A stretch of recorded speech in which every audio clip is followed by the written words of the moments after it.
కాబట్టి డెఫినెట్ గా రేవంత్ రెడ్డి గారు ఇక్కడ నేను మోనార్క్ ని అనేటువంటి సిస్టమ్ లో నడుస్తున్నారు, నేను హిట్లర్ ని అనేటువంటి భావనలో ఉండరు. అసలు నేను హిట్లర్ ని ఫాలో అవుతాను అనేటువంటిది ఓపెన్ స్టేట్మెంట్ ఒక ప్రజాస్వామ్య భారతదేశంలో తెలంగాణ లాంటి ప్రాంతాల్లో చైతన్యవంతమైనటువంటి ప్రాంతంలో ఒక మీడియా ఛానల్ నిర్వహించినటువంటి మీడియా ఆర్గనైజేషన్ నిర్వహించినటువంటి ప్రోగ్రామ్ లో వారు ఇచ్చినటువంటి ఓపెన్ స్టేట్మెంట్ అనేటువంటిది వారి సైకలాజికల్ కండిషన్ అంటే వారి మానసికమైనటువంటి స్థితి, వారి ఆలోచన విధానం ఎట్లా ఉన్నది అనేటువంటిది చాలా స్పష్టంగా కనిపిస్తోంది. అంటే ప్రజాస్వామ్య విధానానికి బదులుగా వారు ఒక నియంత్రపూరితమైనటువంటి నియంతృత్వమైనటువంటి ఆలోచన దిశగా వెళ్తున్నారు. ఇవాళ ప్రజలకు ఇచ్చినటువంటి 6 గ్యారంటీల అమలు దిక్కులేదు. అసలు ఇవాళ వర్షాలు పడ్డాయి కాబట్టి బతికి బట్టగట్టినాం. ఈ వర్షాలు కనుక ఈ నెలన్నర ఆలస్యంగానైనా కనుక పడకపోయి ఉంటే తెలంగాణ రాష్ట్ర ప్రజల పరిస్థితి అయ్యో రామచంద్ర అనేటువంటిది ఉండే. దానికి ఒక చిన్న ఆల్టర్నేట్, ఒక్క 1% ఆల్టర్నేట్ కూడా మరి ప్రాజెక్టుల నుంచి నీళ్ళెట్లా తీసుకురావాలి, మరి ప్రత్యామ్నాయ పంటలు ఏం వేసుకోవాలి, రైతులకు ఏం సూచన చేయాలి అనేటువంటి ఆలోచన ఈ రాష్ట్ర ప్రభుత్వం చేయాలి. ఎడ్యుకేషన్ విషయానికి వస్తే కూడా ఇవాళ జూలై వచ్చినాక కూడా ఈ రోజు వరకు ఒక ఎడ్యుకేషన్ పాలసీ లేదు. ఫీజు రీఎంబర్స్మెంట్ పైసలు 2.5 సంవత్సరాల నుంచి రిలీజ్ చేసింది లేదు. ఇట్లా చెప్పుకుంటా పోతే ప్రతిదీ కూడా పెండింగే, 6 గ్యారంటీలు పెండింగే, అన్ని పెండింగే. మాటకు ఒకసారి ఒక సెన్సేషనల్ స్టేట్మెంట్ ఇవ్వాలి, ఆయనకు నచ్చినటువంటి పద్ధతిలో నచ్చినట్టుగా ఆయన పార్టీ వ్యవహారాలు చూసుకోవాలి. లేదు ఇక ప్రజలు తిరగబడతారు, వ్యతిరేకత వస్తుంది అనగానే భారతీయ జనతా పార్టీ మీద దుమ్మెత్తిపోయాలి. కేంద్రం పైసలు ఇస్తలేదు, నేను బిచ్చగాళ్ళ లెక్క అడక తింటున్నానన్న చెప్పాలి. లేదంటే బీఆర్ఎస్ పార్టీ అప్పుల పాలు చేసింది రాష్ట్రాన్ని కాబట్టి నాకు చేతనైతే లేదన్న చెప్పాలి. అంటే ఎగరలేక పందిరి కురుస అనేటువంటి సామెత ఉంటుంది తెలంగాణలో.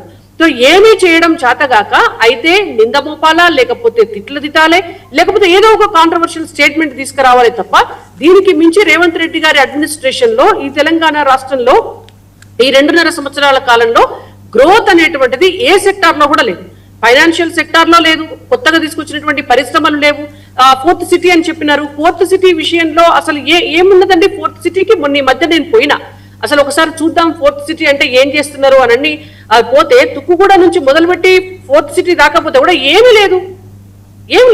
అక్కడ తీసుకొచ్చినటువంటి కంపెనీలు ఉన్నాయా, లేకపోతే అక్కడ ఏమన్నా కన్స్ట్రక్షన్స్ అవుతున్నాయా, లేకపోతే ఆ ఇన్ఫ్రాస్ట్రక్చర్ డెవలప్మెంట్ ఏమన్నా ఉందా, లేకపోతే ఆ స్కిల్ యూనివర్సిటీ అన్నారు దాంట్లో ఏం జరుగుతుంది, అసలు ఎవరికన్నా ఒక 10 మంది కన్నా ఎంప్లాయ్మెంట్ దొరికేటటువంటి పరిస్థితి ఉందా? ఏమీ లేదు.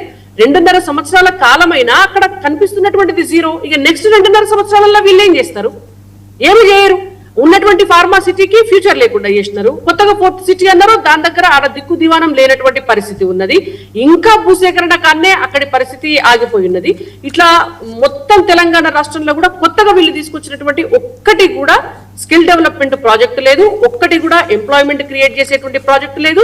ఆయమన్న కాలేజీ కట్టలే, వీళ్ళు స్కూల్ ఎడ్యుకేషన్ ని ఇంప్రూవ్ చేయలేదు. ఇక్కడ అగ్రికల్చర్ సెక్టార్ ఏమైనా డెవలప్ చేసినారా అంటే అది కూడా చేయలేదు.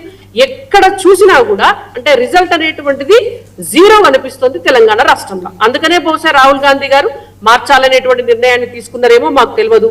ఇప్పుడన్నా కనీసం nation first party next self last అనేటువంటి భారతీయ జనతా పార్టీ ఐడియాలజీని ఫాలో అవుతున్నట్టున్నారు అని మాట మీరు అన్నారు.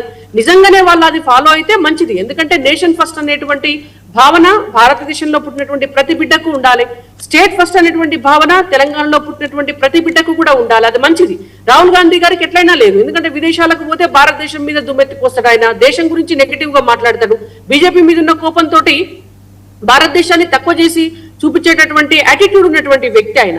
సో ఇప్పుడు ముందు ఆయన మేల్కొని నిజంగానే నేషన్ ఫస్ట్ అనేటువంటి భావన వారు తెచ్చుకొని రేవంత్ రెడ్డి గారికి కూడా నాయన నువ్వు హిట్లర్ను కాదు ఆదర్శంగా తీసుకోవాల్సింది, ఇక్కడ మన భారతదేశంలో ఒక సర్దార్ వల్లభాయ్ పటేల్ ను ఆదర్శంగా తీసుకోవాలి, ఒక భగత్ సింగ్ ని ఆదర్శంగా తీసుకోవాలి, ఒక నేతాజీని ఆదర్శంగా తీసుకోవాలి, ఒక చాణక్యుని ఆదర్శంగా తీసుకొని ఎట్లా పరిపాలన చేయాలని నేర్చుకోవాలి అనేటువంటివి కనుక చెప్తే డెఫినెట్ గా వారు కూడా ఎట్లయినా ఇంకో 2.5 సంవత్సరాలు వాళ్ళ ప్రభుత్వం ఉంటది కాబట్టి తెలంగాణ రాష్ట్రం కూడా అభివృద్ధి చెందేటటువంటి అవకాశాలు ఉంటాయని నేను భావిస్తాను.